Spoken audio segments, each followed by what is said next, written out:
Big pass நிகழ்ச்சியில் Athangudi tiles குறித்து அவதூறு பரப்பப்பட்டதாக நடிகர் விஜய் சேதுபதி மீது காரைக்குடி காவல் நிலையத்தில் புகார் அளிக்கப்பட்டுள்ளது.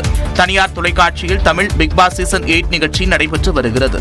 இதன் தொகுப்பாளராக நடிகர் விஜய் சேதுபதி இருக்கிறார். இந்த நிகழ்ச்சியில் டைல்ஸ் தொடர்பாக தீபக் என்பவர் பேசியது சர்ச்சையானது. உலக பிரசித்தி பெற்ற செட்டிநாடு பாரம்பரிய ஆத்தங்குடி டைல்ஸ் உண்மையானது இல்லை என்றும் கேஏஜி டைல்ஸ் தான் அசல் ஆத்தங்குடி டைல்ஸ் என்றும் தீபக் பேசியதாக காரைக்குடியில் புகார் அளிக்கப்பட்டுள்ளது. ஆத்தங்குடி டைல்ஸின் உரிமையாளர்கள் மற்றும் தொழிலாளர்கள் காரைக்குடி உதவி காவல் கண்காணிப்பாளர் பார்த்திபனிடம் வீடியோ ஆதாரத்துடன் புகார் அளித்துள்ளனர். தவறான தகவலை பதிவிட்டு அதனை ஒளிபரப்பிய தனியார் நிறுவனம் மீது நிகழ்ச்சி தொகுப்பாளர் விஜய் சேதுபதி மீதும் நடவடிக்கை எடுக்குமாறு வலியுறுத்தியுள்ளனர். உயரதிகாரிகளிடம் பேசி உரிய நடவடிக்கை எடுக்கப்படும் என்று காவல் உதவி ஆணையர் உறுதியளித்துள்ளார். ஒரே நாடு ஒரே தேர்தல் சட்ட மசோதா மக்களவையில் இன்று தாக்கல் செய்யப்பட உள்ளதாக அறிவிக்கப்பட்டுள்ளது. மக்களவை மற்றும் சட்டப்பேரவைகளுக்கு ஒரே நேரத்தில் தேர்தல் நடத்துவதற்கான அரசியலமைப்பு சட்ட திருத்த மசோதாவுக்கு பிரதமர் மோடி தலைமையிலான மத்திய அமைச்சரவை கடந்த 12ஆம் தேதி ஒப்புதல் அளித்தது. இதையடுத்து அரசியலமைப்பு 129வது சட்ட திருத்தம் உட்பட 2 மசோதாக்களை நடப்பு குளிர்கால கூட்டத்தொடரிலேயே அறிமுகம் செய்து நிறைவேற்ற அரசு திட்டமிட்டுள்ளது. வருகின்ற 20ஆம் தேதியுடன் குளிர்கால கூட்டத்தொடர் முடிவடையும் சூழலில் நேற்றே 2 மசோதாக்களையும் மத்திய சட்ட அமைச்சர் அர்ஜுன் ராம் மேக்வால் மக்களவையில் தாக்கல் செய்வார் என செய்தி வெளியான நிலையில் திடீரென ஒத்திவைக்கப்பட்டது. இந்நிலையில் இன்று மக்களவையில் ஒரே நாடு ஒரே தேர்தல் தொடர்பான 2 சட்ட மசோதாக்களை சட்ட அமைச்சர் அறிமுகப்படுத்தி தாக்கல் செய்வார் என்று நிகழ்ச்சி நிரலில் பட்டியலிடப்பட்டுள்ளது. அதானி விவகாரம் உட்பட பல்வேறு பிரச்சனைகளில் எதிர்க்கட்சிகள் அமளியில் ஈடுபட்டு வரும் நிலையில் ஒரே நாடு ஒரே தேர்தல் தொடர்பான சட்ட மசோதா மீதான விவாதம் மக்களவையில் அமளியின்றி நடக்குமா என்ற சந்தேகம் எழுந்துள்ளது. ஒரே நாடு ஒரே தேர்தல் திட்டம் நாட்டின் ஜனநாயகத்தை அழித்துவிடும் என்று முதலமைச்சர் மு க ஸ்டாலின் காட்டமாக விமர்சித்துள்ளார். மக்களவை மற்றும் சட்டப்பேரவைகளுக்கு ஒரே நேரத்தில் தேர்தல் நடத்தும் விதமாக ஒரே நாடு ஒரே தேர்தல் சட்ட மசோதாவை மத்திய அரசு மக்களவையில் இன்று தாக்கல் செய்கிறது. இதுகுறித்து எக்ஸ் தளத்தில் பதிவிட்டுள்ள முதலமைச்சர் ஒரே நாடு ஒரே தேர்தல் திட்டம் இந்தியாவை ஆபத்துமிக்க ஒற்றையாட்சி முறைக்கு கொண்டு செல்லும் என்றும் நாட்டின் பன்முகத்தன்மை மற்றும் ஜனநாயகத்தை அழித்துவிடும் என்றும் எச்சரித்துள்ளார். கூட்டாட்சி முறைக்கு எதிரான நடைமுறையில் சாத்தியமில்லாத இந்த திட்டத்தை இந்தியா கூட்டணி கட்சிகள் கடுமையாக எதிர்க்கும் என்றும் குறிப்பிட்டுள்ளார். அரசியலமைப்புக்கு எதிரான இந்த திட்டம் அமலுக்கு வந்தால் மாநில சட்டப்பேரவை தேர்தல்கள் அரசியல் முக்கியத்துவத்தை இழந்துவிடும் என்றும் ஸ்டாலின் கவலை தெரிவித்துள்ளார். முக்கியத்துவம் வாய்ந்த மசோதாவை நிறைவேற்ற ஆளும் பாஜக அரசுக்கு பெரும்பான்மை இல்லை என்று கூறியுள்ள முதலமைச்சர் முக்கிய பிரச்சனைகளில் இருந்து மக்கள் கவனத்தை திசை திருப்ப ஒரே நாடு ஒரே தேர்தலை அமல்படுத்த பாஜக முயற்சி செய்வதாகவும் சாடியுள்ளார். மேலும் ஒரே நாடு ஒரே தேர்தல் நடைமுறைக்கு எதிராக ஜனநாயக சக்திகள் ஒன்று சேர்ந்து போராட வேண்டும் என்றும் முதலமைச்சர் அழைப்பு விடுத்துள்ளார். வங்கக்கடலில் காற்றழுத்த தாழ்வு பகுதி உருவாகியுள்ள நிலையில் இன்று 4 மாவட்டங்களுக்கு ஆரஞ்ச் அலர்ட் விடுக்கப்பட்டுள்ளது. வங்கக்கடலில் குறைந்த காற்றழுத்த தாழ்வு பகுதி உருவான நிலையில் செங்கல்பட்டு, விழுப்புரம் உட்பட 4 மாவட்டங்களுக்கு இன்று ஆரஞ்ச் அலர்ட் விடுக்கப்பட்டுள்ளது. வங்கக்கடலில் நிலவிய வளிமண்டல கீழடுக்கு சுழற்சி காரணமாக தெற்கு வங்கக்கடலின் மத்திய பகுதிகளில் காற்றழுத்த தாழ்வு பகுதி உருவாகியுள்ளதாக வானிலை ஆய்வு மையம் கூறியுள்ளது. இது மேலும் வலுப்பெற்று மேற்கு வடமேற்கு திசையில் கடலோர பகுதிகளை நோக்கி நகரக்கூடும் என்று தெரிவிக்கப்பட்டுள்ளது. இதன் காரணமாக இன்று செங்கல்பட்டு, விழுப்புரம், கடலூர், மயிலாடுதுறை மாவட்டங்கள் மற்றும் புதுச்சேரியில் மிக கனமழையும், சென்னை, திருவள்ளூர், காஞ்சிபுரம், திருவாரூர், நாகப்பட்டினம் மாவட்டங்கள் மற்றும் காரைக்காலில் கனமழை பெய்ய வாய்ப்புள்ளது. நாளை சென்னை, செங்கல்பட்டு, திருவள்ளூர், காஞ்சிபுரம், கடலூர், விழுப்புரம் மாவட்டங்கள் மற்றும் புதுச்சேரியில் மிக கனமழை பெய்யலாம் என்றும், ராணிப்பேட்டை, திருவண்ணாமலை, கள்ளக்குறிச்சி, வேலூர், அரியலூர், மயிலாடுதுறை மாவட்டங்கள் மற்றும் காரைக்காலில் கனமழை பெய்யலாம் என்றும் தெரிவிக்கப்பட்டுள்ளது. வியாழக்கிழமை சென்னை, செங்கல்பட்டு, திருவள்ளூர் மற்றும் காஞ்சிபுரம் மாவட்டங்களில் கனமழை பெய்ய வாய்ப்புள்ளதாகவும் வானிலை ஆய்வு மையம் கூறியுள்ளது.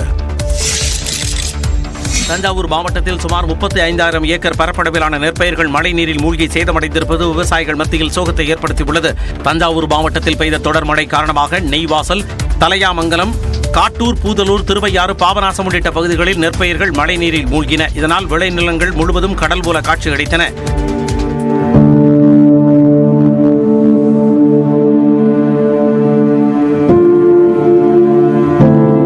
சேத விவரங்களை கணக்கீடு செய்து உரிய இழப்பீடு வழங்க வேண்டும் என விவசாயிகள் கோரிக்கை வைத்துள்ளனர். இந்நிலையில் திருவையாறு அருகே வடுகக்குடி கிராமத்தில் கொள்ளிடமாற்று நடுவே உள்ள திட்டுகளில் மேய்ச்சலில் ஈடுபட்டிருந்த 20க்கும் மேற்பட்ட மாடுகள் வெள்ளத்தில் அடித்துச் செல்லப்பட்டன. தொடர்ந்து மாடுகள் நீந்தி வந்து பாதுகாப்பாக கரை சேர்ந்தன.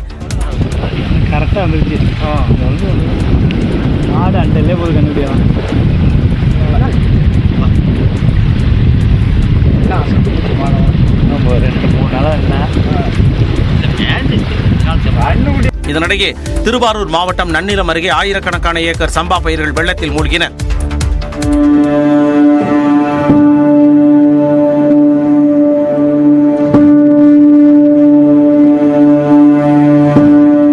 ஒரு 4-5 நாளாக மழை பெஞ்சதுனால தண்ணி விட்றதுக்கு ஒரு 50 நாள் பயிர் எல்லாம் வீணாக போயிட்டு ஆறு உடப்படுத்ததுனால தூர் வராத காரணத்தினால அது சரியாக நல்ல முறை செஞ்சு கொடுக்கும்படி தமிழக முதலமைச்சருக்கு நாங்கள் கோரிக்கை வைக்கிறோம். இதேபோல அன்னதானபுரம், சிறுபுலியூர், பாவாட்டுக்குடி, பன்னூர் உள்ளிட்ட பல்வேறு கிராமங்களில் சம்பா நெற்பயிர்கள் மழைநீரில் மூழ்கியுள்ளதால் விவசாயிகள் கவலை அடைந்துள்ளனர். புதுக்கோட்டை மாவட்டம் அறந்தாங்கியில் மழையால் சேதமடைந்த பயிர்களுக்கு இழப்பீடு வழங்கக் கோரி விவசாயிகள் கோரிக்கை விடுத்துள்ளனர். அறந்தாங்கி அருகே களக்குடி மற்றும் சுற்றுவட்டார பகுதிகளான நாகுடி, மைவயல், மானவநல்லூர், காரவயல் உள்ளிட்ட பகுதிகளில் 500க்கும் மேற்பட்ட ஏக்கரில் விவசாயிகள் நெல் சாகுபடி செய்திருந்தனர். அண்மையில் புதுக்கோட்டை மாவட்டத்தில் பெய்த கனமழையால் பயிரிடப்பட்டுள்ள நெற்பயிர்கள் முழுவதுமாக நீரில் மூழ்கி அழுகிவிட்டதாக விவசாயிகள் வேதனை தெரிவிக்கின்றனர். முழுக்க இதில் பயிர் பழுத்துருச்சு, வேறு அடங்கிருச்சு, அழுகல் கொடுத்துருச்சு. இனிமேல் இது உரங்கிடும் என்னதான் உரம் போட்டு கிளப்பினாலும் இந்த அளவுக்கு பழைய எங்களுக்கு ஈல்டு கிடைக்குமா அப்படிங்கிறது எங்களுக்கு சந்தேகம்தான். இந்நிலையில் சேதமடைந்த பயிர்களை அதிகாரிகள் நேரில் பார்வையிட்டு நிவாரணம் வழங்க வேண்டும் என்று விவசாயிகள் கோரிக்கை விடுத்துள்ளனர். தூத்துக்குடி மில்லர்புரத்தில் சாலையில் குளம் போல் தண்ணீர் தேங்கியதால் மாணவ மாணவிகள் மற்றும் பொதுமக்கள் கடும் சிரமத்திற்கு ஆளாகினர்.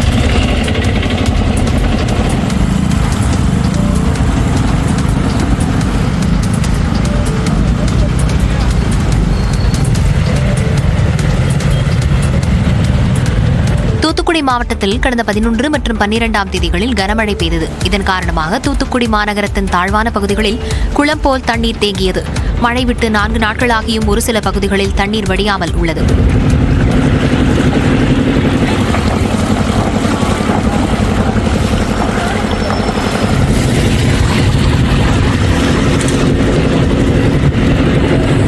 பயிர் சேத பாதிப்புகள் தொடர்பான கணக்கெடுப்பு முடிந்ததும் விவசாயிகளுக்கு இழப்பீடு வழங்க நடவடிக்கை எடுக்கப்படும் என்று ஆட்சியர் இளம்பகவத் தெரிவித்தார்.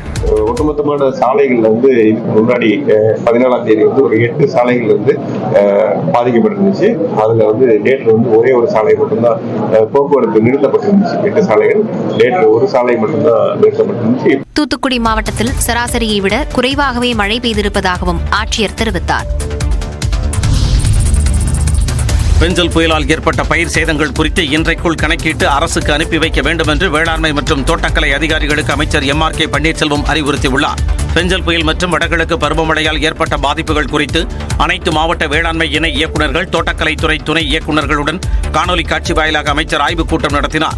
அப்போது தமிழ்நாடு முழுவதும் 6,30,621 ஹெக்டேர் விளை நிலங்கள் சேதமடைந்துள்ளதாக தெரிவிக்கப்பட்டுள்ளது. விக்கிரவாண்டி மற்றும் அரகண்டநல்லூர் ஒழுங்குமுறை விற்பனை கூடங்களில் 2,906 மெட்ரிக் டன் விளைபொருட்கள் மழையால் சேதமடைந்ததாகவும் விவரிக்கப்பட்டது. இதையடுத்து பயிர் பாதுகாப்பு குறித்த அறிக்கையை அரசிற்கு அனுப்பி வைத்து விவசாயிகளுக்கு உரிய இழப்பீடு பெற்றுத் தருமாறு அதிகாரிகளுக்கு அமைச்சர் MRK பன்னீர்செல்வம் அறிவுறுத்தினார். பாதிப்படைந்த எந்த விவசாயியும் விடுபடக்கூடாது என்பதை கவனத்தில் கொள்ளவும் அதிகாரிகளுக்கு அவர் அறிவுறுத்தினார். மேலும் பயிர் காப்பீட்டின் கீழ் விரைவாக இழப்பீடு வழங்குவது குறித்து விவாதிப்பதற்காக புள்ளியியல் துறை மற்றும் பயிர் காப்பீட்டு நிறுவனங்களுடன் கூட்டம் நடத்தவும் அமைச்சர் உத்தரவிட்டுள்ளார். ஸ்ரீவில்லிபுத்தூர் ஆண்டாள் கோயில் விவகாரத்தில் சுயமரியாதையை விட்டுக் கொடுக்கவில்லை என இளையராஜா விளக்கமளித்துள்ளார். ஸ்ரீவில்லிபுத்தூர் ஆண்டாள் கோவில் அர்த்த மண்டபத்திற்குள் செல்ல முயன்ற இசையமைப்பாளர் இளையராஜா தடுத்து நிறுத்தப்பட்டது பேசுபொருளாகியுள்ளது. இளையராஜா இசையில் உருவான திவ்ய பாசுரம் நாட்டியாஞ்சலி நிகழ்ச்சி ஸ்ரீவில்லிபுத்தூர் ஆண்டாள் கோவிலில் நடைபெற்றது. இதில் கலந்து கொள்வதற்காக மாநிலங்களவை உறுப்பினரும் இசையமைப்பாளருமான இளையராஜா வருகை தந்தார். அவரை கோவில் நிர்வாகத்தினர் வரவேற்றனர். இதைத் தொடர்ந்து இளையராஜா ஆண்டாள் ரங்கமன்னாரை தரிசனம் செய்ய அர்த்த மண்டபத்திற்குள் செல்ல முயன்றார். அப்போது அருகே இருந்த ஜூயர் மற்றும் பட்டர்கள் இளையராஜாவை அர்த்த மண்டபத்திற்கு செல்ல வேண்டாம் என்று கேட்டுக்கொண்டனர்.